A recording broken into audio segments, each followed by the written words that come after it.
Undefeated. Undefeated. The Sens are a bunch of legends! Beat the Habs so bad they fire their coach, and then just beat the brakes off the Flames. What a good week.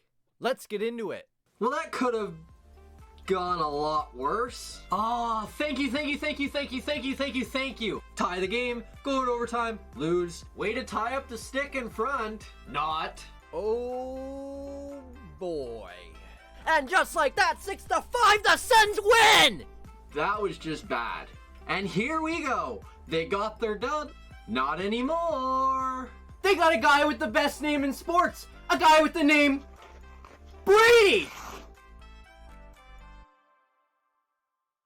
Game 1 didn't exactly start out too well for the Sens. As the Canadiens scored on their first shot of the game, I was pretty convinced at that point the Sens were cooked, but they settled in nicely, tied the game, took the lead in the third, gave it up, took the game to overtime, dominated the extra period, Brady Tkachuk finally found the back of the net, and the Sens skate away with a 3-2 overtime win.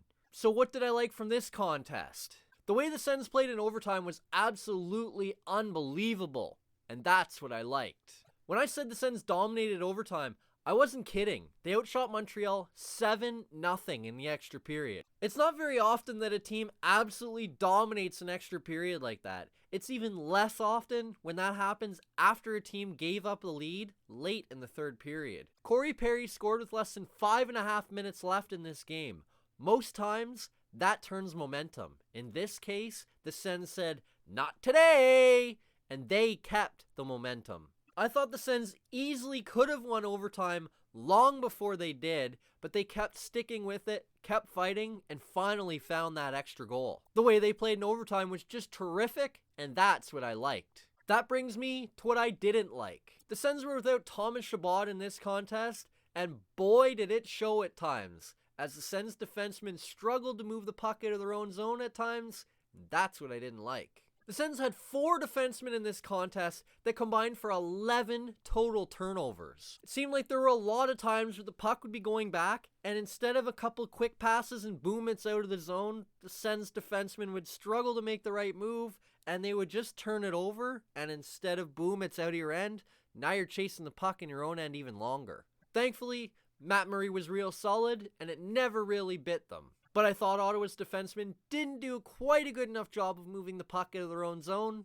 and that's what I didn't like. The second game has almost the exact opposite feeling as the first game, as the Sens jump out, score the first goal barely a minute into the contest, absolutely dominate the Habs early, jump out to a 3-1 second period lead, cannot get a save to save their lives, fall behind 4-3 before they know it in the third, Tkachuk ties it up late, they then get an absolutely brutally lucky call and then an overturned goal at the end of regulation, go to overtime, it solves nothing, Stützle and Norris are the only 2 guys that score in the shootout, and the Sens skate away with a 5-4 shootout win. So what did I like from this contest? Well, the Sens power play was terrific, and that's what I liked. The Sens had 4 power plays in this game. They scored on 2 of them. They had 11 shots to Montreal, 0 on Ottawa's power plays. They had scoring chance them 10-0. They had high danger scoring chance them 5-0. And besides that, the puck was just zipping all over the ice. Puck movement has been one of the biggest concerns for the Sens power play so far this season. It seems like they just don't move the puck quick enough and don't make smart enough decisions with the puck fast enough. In this game, it seemed like every time they got the puck, it was one touch, boom, off their stick. They were making smart plays, they were moving the puck quick, they were making the Montreal defenders move all over everywhere to try to keep up, and they were putting the puck in the back of the net. What more can you ask for? The Sens power play absolutely dominated in this contest, and that's what I liked. And that brings me to what I didn't like. Montreal fans are going to whine and complain about the overturned goal at the end of regulation, and they're going to say, this game should have never even got to overtime. And that's fair enough. But the truth is, this game should have never even been this close, and that's what I didn't like. When Eric Brandstrom scored to put this game 3-1 for the Sens, Ottawa had all the momentum. They were all over Montreal, and the Canadiens just couldn't seem to do anything right. Then all of a sudden, Thomas Chabot bobbles the puck, Matt Murray can't make a save, then Matt Murray can't make another save, and before you know it, a 3-1 dominating lead is a 3-3 game. Then in the third, you can't get another save, and things are just going from bad to worse. Now granted, I didn't think either of the Kachuk goals were very good, but I still thought Ottawa was by far the better team. I thought that Brandstrom's goal was definitely the point in the game where Ottawa was going to put their foot on the gas and just run away with it. Couldn't get a save after that, and allowed the Canadiens back in the game. I thought this game ended up far closer than it should have been, and that's what I didn't like. Thankfully, after not running away with the game against Montreal, they do that against Calgary, as the Sens score early and often and run away with a 6-1 win. The goals the Sens scored maybe weren't the greatest goals in the world, but the Sens kept pouring it on, and that's what I liked. The Sens have an absolutely dominating first period, take a 2-0 lead, have one of their best periods of the game, then come out in the second, and in the first few minutes, Lucic scores, and I'm thinking, here we go. But after the Lucic goal, the Sens said, we're not giving this game away. Not tonight. And they took advantage of some pretty poor defensive play by the Flames and some pretty atrocious goaltending as Connor Brown and Erik Brandstrom scored, and really, the game was over at that point. Colin White gets a couple in the third, and the rout is well and truly on. Granted, like I've said a few times, goaltending on the Flames' part wasn't great in this case, but the Sens have gone through that many times this season, so it was nice to be on the other side of it for once. The Sens kept pouring it on the Flames until this game was far out of reach, and that's what I liked. And that brings me to what I didn't like. There have been games this season where I'm just begging for the game to be over. In this case, I didn't like that the game actually ended. I really wanted this game to go on forever. As a Sens fan, it's not very often that they win a lot of hockey games. Lately, it's been a lot better, but if you look at every one of those wins, aside from this game against Calgary, it's been overtime, shootout, or at the very last second. The Sens haven't been able to just kind of have a really, really fun night where everything is going right and they're just cruising. This was one of those rare nights, and I loved it. Unfortunately, the game did eventually have to come to an end, and that's what I didn't like. And that brings me to my 3 stars of the week. I thought Ottawa had a pretty good week this week, but despite that, I actually still had a pretty hard time finding the 3 stars. I thought the first and second stars this week really stood out in all 3 games. I thought each of them had a really strong game, but the third guy, I had a lot of guys that I felt were all kind of lumped into the same group. Picking one of them was a little more tricky. So we'll start off with this week's 3rd star. I didn't think this guy had a great first game of the week against Montreal, but I thought he was really strong in each of the last 2 games. And so for that reason, star number 3 is Erik Brandstrom. Sure, Erik Brandstrom got benched after being walked by Tyler Toffoli in the second game against Montreal, but honestly, I was more disappointed in the fact that he got benched than in the fact that he got walked. Brandstrom's a young player, he's going to make mistakes, and he's not all that good defensively at this point. So a mistake like that is kind of expected. Aside from that though, I thought Brandstrom did a terrific job quarterbacking that second power play, and I feel like as he gets more and more opportunity with that second power play, he seems to get more and more comfortable. He also picked up a couple points this week, and I thought his breakout ability, especially in the last couple games of the week, was just terrific. Brandstrom's one of those guys that as he gets more confident and more comfortable, he seems to really start to be the player that he can be more often, and you're starting to see that. He gets the puck a lot in his own end, and before you know it, he's at the red line in center ice. I think that's one of the biggest things that Brandstrom brings, and one of the biggest things the Sens needed. That ability to get the puck out of your own zone.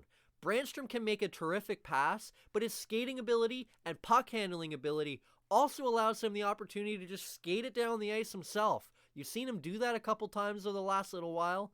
It's been pretty fun to watch. Erik Brandstrom picked up a couple points this week, including his first career NHL goal, goals in back-to-back games. I thought he was real strong, particularly in the final 2 games of the week, and so for that reason, he's star number 3. And that brings me to star number 2. I thought this guy had a real strong week this week and had a legitimate case to be the first star, but I didn't think he quite had a good enough week to beat out this week's first star, so the second star this week is Drake Batherson. Batherson finished the week with goals in each of the Sens' 3 games. He now has goals in 4 straight games and 5 of his last 6. Beyond the offensive production though, especially that first game against Montreal. I thought Batherson was just flying. He was making terrific plays, smart plays, confident plays, and he was giving the Canadiens' defense trouble. You look at the move he made to score the first goal. Yeah, the toe drag was nice, and sure he got a little bit of a lucky bounce to bounce it over top of Jake Allen and in the net. But it was the play at the blue line that I really liked. Batherson gets the puck in the neutral zone, throws it through the Canadian player's legs, gets it back, pulls it back. The Canadiens player is kind of all spun around. He then wheels down the wall, forces his way by the Canadiens defender, then pulls the puck back on a toe drag in front of the other Canadiens defender and gets the lucky bounce over top of Jake Allen. This play showed you exactly the kind of player that Drake Batherson is, and it was awesome to see. Batherson was making plays like that all over the ice against that Canadiens team in that game, made some excellent plays the next night against Canadiens again, made some excellent plays in the third game of the week against the Flames, which resulted with goals in all 3 games, and as a result, he's this week's star number 2. And that brings me to star number 1. I think it's pretty obvious, isn't it? I'm pretty sure everybody knows who star number 1 is this week. He's Ottawa's future captain, he showed why this week, and this week's number 1 star is Brady Tkachuk. Just look at Tkachuk's week. 3 games played, 3 goals, 1 assist, 4 points, a fight, 3 lost teeth, a root canal, a broken nose to his opponent in the fight. His opponent's face was all bloodied up. He had 18 shots on goal, an average of 19 minutes a game. You want to talk about a tower of power? Brady Tkachuk was that and more for the Sens this week. The Sens always talk about Brady dragging them into the fight, and honestly, at times this week, it became very clear what they were talking about. Now granted, I wish he'd fight a little bit less than he does, but you can't totally take that out of his game because the Sens need it, and I think he needs it. You saw earlier this week Tim Stützle talking about how much he loves Brady Tkachuk and how much he loves the way he plays. I don't think Stützle's the only one that feels that way. The Sens need Brady Tkachuk to be a monster among men. He was absolutely dominant most of this week, and for that reason, he is star number 1. So just a quick recap, Eric Brandstrom is star number 3, Drake Batherson is star number 2, and Brady Tkachuk is star number 1. And that brings me to this week's most disappointing player. Typically, the most disappointing player of the week is pretty easy for me to pick out. Over the course of the week, somebody stands out for poor play. This week, that was a little more difficult.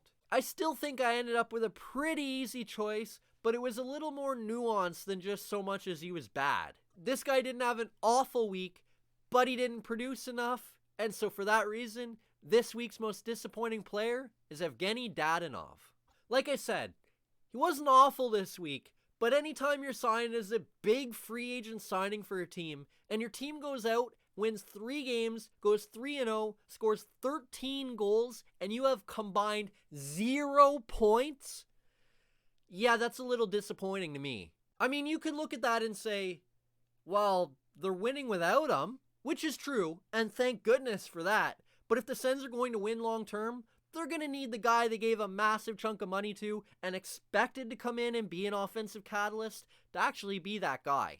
Like I said, I didn't think Dadonov was awful this week, but when you're paid to produce and you don't, even though your team scores lots of goals, that's disappointing.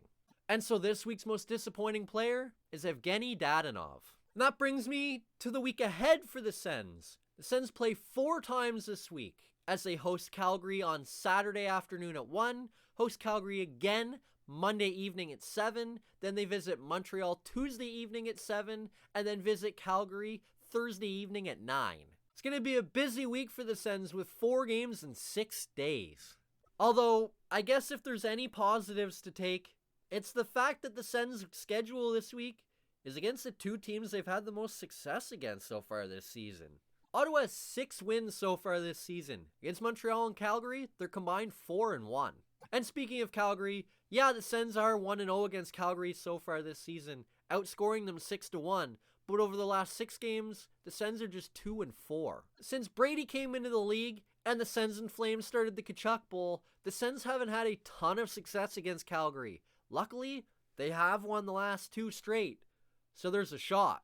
And in between Calgary, and Calgary is 1 game against Montreal. The Sens come into the game against Montreal with a winning record. That's the only team in their division, aside from Calgary, who they've only played once, that they have a winning record against. Every other team, they're below 500 even. So the Sens are 3-1 against Montreal this season. So there is a shot, but if you expect the game to be a blowout, don't. 7 of the last 8 Sens Habs games have been decided by 1 goal. Let's just hope the Sens don't get thumped.